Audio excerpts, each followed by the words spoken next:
Welcome back to Big Country Politics on KTAB. Well, hello and welcome to this week's Sunday Conversation here on Big Country Politics. I'm Manny Diaz. This week our special guest is Eddie Pugh, candidate for House District 71 State Representative. Eddie, thank you so much for making time for us today. Yes, sir. Thanks for having me. It's a pleasure. Yeah, Happy to be here. We've seen you pretty much all over town, here and there.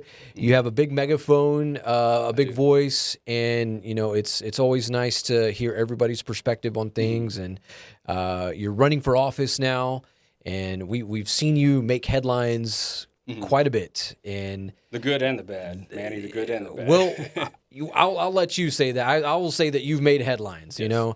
And in the perspective of this most recent one, you're making a headline that you were running for office. And before we get into a lot of the issues and everything of that nature, tell me about the why. I know you're an Air Force veteran. Tell me where you're from. Tell me your why. Okay, so I grew up in a small town, rural area called Millsap. Population 500. Everybody knew everybody. Great environment. Had a good upbringing, and decided to join the Air Force. I got into flying airplanes and just didn't have the money. I don't come from a lot of money, so got to where I was soloing and stuff, and decided, you know what, I don't have the money, can't finish this, so I'll just enlist and then take the route of becoming an officer that way. And then I enlisted in the military back in 2001, just before 9/11 happened, and that's when I realized that working in the military, they have a drinking culture, and we just started drinking to, I guess, mask our problems, from the deployments. I went on 6 combat deployments during my time. Wow. I was telling you, 15 years, 10 months, and 7 days. Yes, I have it down to the day. I counted the days. It was rough being away from my family, my kids. I spent several years away from them during their younger years. I ended up retiring out of Dias back in 2017 and had a low profile, only about 400 friends on Facebook, and just lived a pretty quiet life. And then things kind of happened when I went to a recovery home, and it wasn't what I thought it was. Sure. And I saw vulnerable people being taken advantage of, and I'm not okay with injustice, so I decided to step up and speak about that. And when I did bring it to the local government's attention, there was backlash, and we all know the retaliation that I went through. We don't have to bring that up. But I've learned from that. I've grown from that. And I'm just ready to get in this race and fight for District 71. And the true reason that I'm running is because we need change, Manny. I see a broken system, and if we continue to vote for the same politicians who are connected to our corrupt establishment, we're going to get the same results. I feel like we need somebody like myself, who's an outsider, who will go to Austin and not only be the voice of District 71, but be the Michael Jordan to go down there and perform and bring back the results after performing at a high level. Sure. Well, you've had, like we said, you've made some headlines, and I think, the most recent one was with our city manager, and certainly the lawsuit that came of that, and you actually won that lawsuit there. As you enter this race, there are folks in this race that have been in politics for some time. You were kind of new to the political game here. Do people take you seriously that, this guy is running for office, maybe I should actually listen to what he has to say? Yeah, I think people take me seriously since I've gotten past wearing the ankle monitor that I was forced to wear for a year and stuff like that. I'm getting more validated because people are seeing the truth behind what I'm saying, and they respect that because that's what I stand for. That's one thing I'll never compromise are my principles when I'm down in Austin, and I'll always keep District 71 first and make sure their values are being brought to Austin. Certainly. And that's what we're fighting for, You mentioned change we need. You mentioned change. Stan Lambert has been in this position since 2016, and generally, whenever the politicians they enter this realm, they hold on to this seat for an extended period of time. What does, in your eyes, what does someone look like? Elected to this particular position? You say there needs to be change. In your eyes, what does that look like? So I believe the change that we need, obviously, government transparency, judicial reform, and better protections for our neighborhoods, as well as our families and communities. And when I speak on government transform, I want to see common sense transform going on. And, you know, for example, the Texas Open Meetings Act, I'm sure you've heard of that, allows city councils all over our district and all over the state of Texas to take executive sessions to go behind closed doors and have their meetings, which I get there's certain reasons why they do that for confidentiality reasons and stuff like that. But if the government works for us, I don't think the door shouldn't be closed on us. We should have access to that. I feel like it needs to be documented at least. And if they need to redact a few things, that's fine. They can redact a few things, but overall, the citizens need to know what's going on, what deals are being made, and where tax dollars are being spent. Wow, that's an interesting take. I haven't really heard. I don't think we've heard anybody bring that up there. Yeah, I'm a little different. Like I said, I'm not a politician, so. Is that something that you really lean into when you talk to folks, that you're not a politician, you're just? I think Tammy Fogel, when she was running for city council, she was just running saying she was an average citizen. Yeah, I'm just an average citizen that witnessed some things, went through, experienced some things firsthand, and I need to see change, just like the citizens of Abilene. I have tons of people reaching out to me from Sweetwater, Hamlin, Clyde, Baird, all over the place, just telling me their stories of injustice, and that's what I'm really passionate about, is injustice and reforming our judicial system. And we have some ideas and stuff that we want to get with people down in Austin. I know we'll have a committee. I don't have to know everything going down there right off the bat. I'll learn the mechanics quickly, but there's committees and attorneys and professionals to help make this stuff happen. Sure. I asked Jay Hardaway this, and I intend on to ask, all of our candidates from both sides of the aisle. Austin, it has, just like DC, has the potential to change people if they truly drink the Kool-Aid, if you will. And I'm not saying that that's what happens all the time or what have you, but, from your perspective, you claim you are not a politician, and that, if something is that you see that the people here in District 71 are talking about, but yet it may counter what's being talked at the state level, how do you approach that? That's a simple question to answer. I'm going to approach that with what District 71 is calling for. And that's going to go over my priorities, over Governor Abbott's priorities, Dan Patrick's priorities. It's going to be District 71 and what's better for Texans in general is what I'm going to fight for. And I understand there's got to be bipartisanship in order to bring change. And I can work with people. If someone's got a great idea, I don't care if they're a Democrat, Republican, Independent, I'll listen to them, I'll work with them. But like I said, I'm not going to compromise my integrity or the values of District 71. All right, we're going to step aside for a quick commercial break, but when we come back, more with Eddie Pugh, candidate for House District 71 State Representative. We're unpacking an issue with massive state relevance that is certainly relevant here in Abilene and Taylor County. That and more. We'll come back.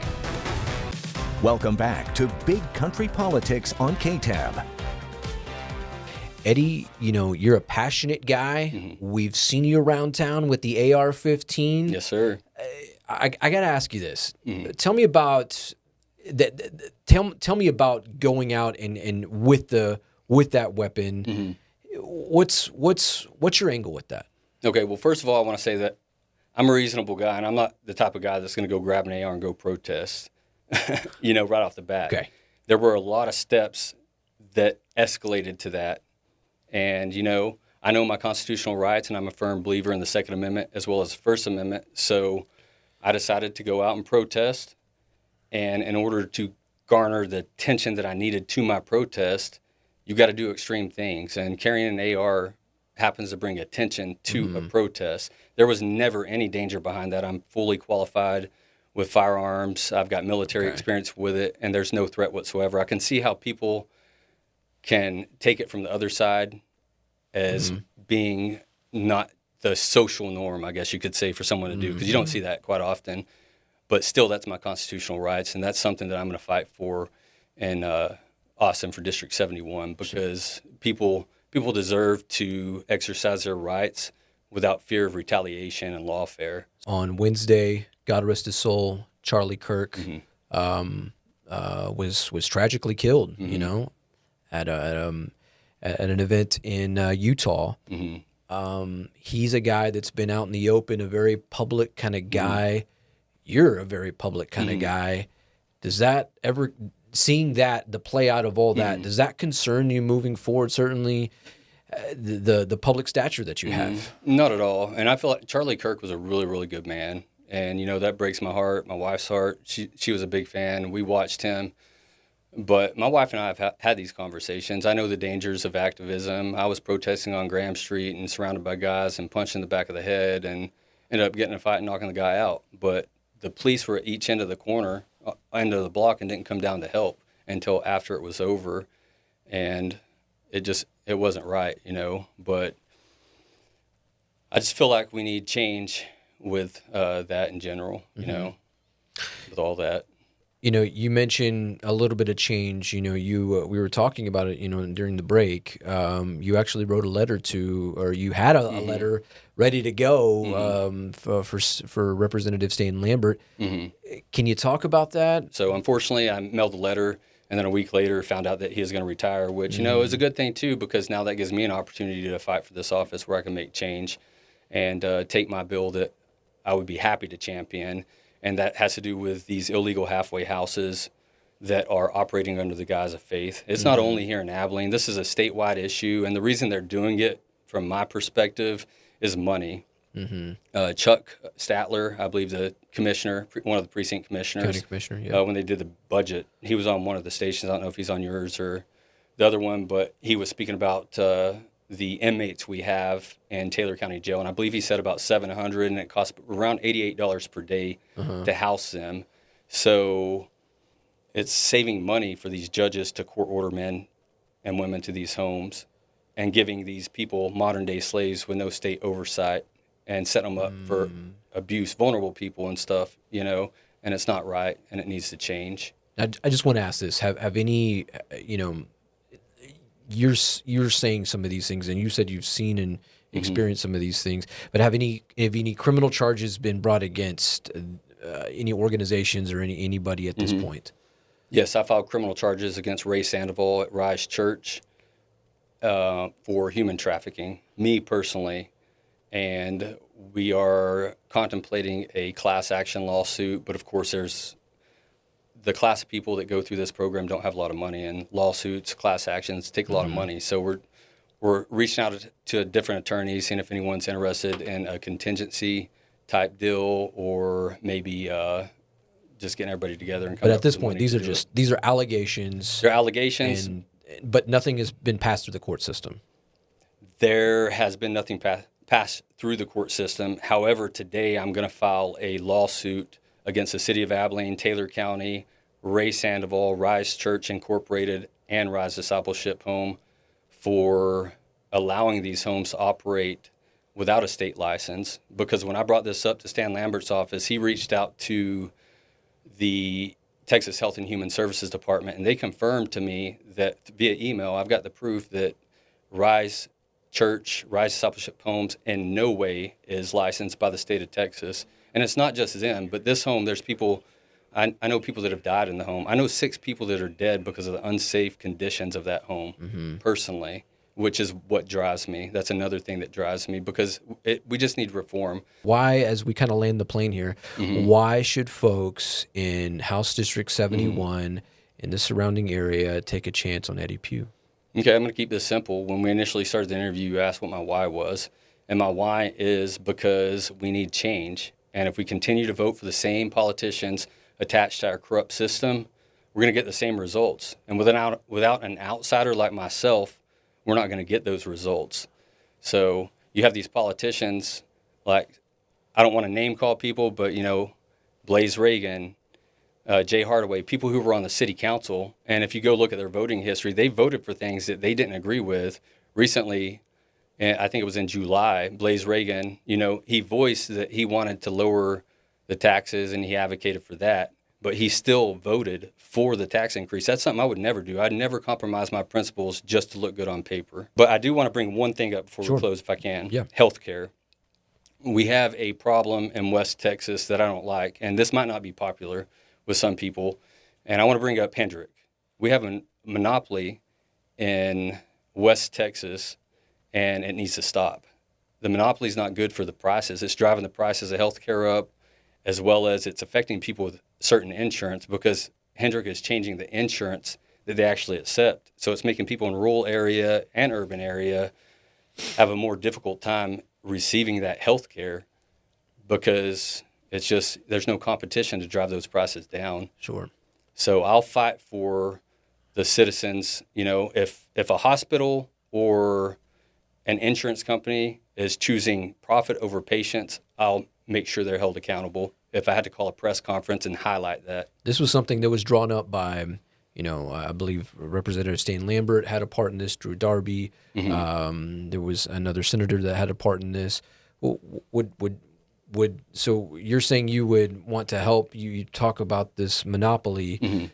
What would you do with that? Would you? I mean, because that still exists to this day. It exists, and I know there would be a lot of government pushback. But I'll go to Austin and fight for it, and collaborate with people, and do my best job for District 71 to ensure that we can break that up one way or the other, because we have to have competition. It's not fair having a monopoly taken over. It reminds me of Nazi Germany coming in and taking over West Texas, and it's not right.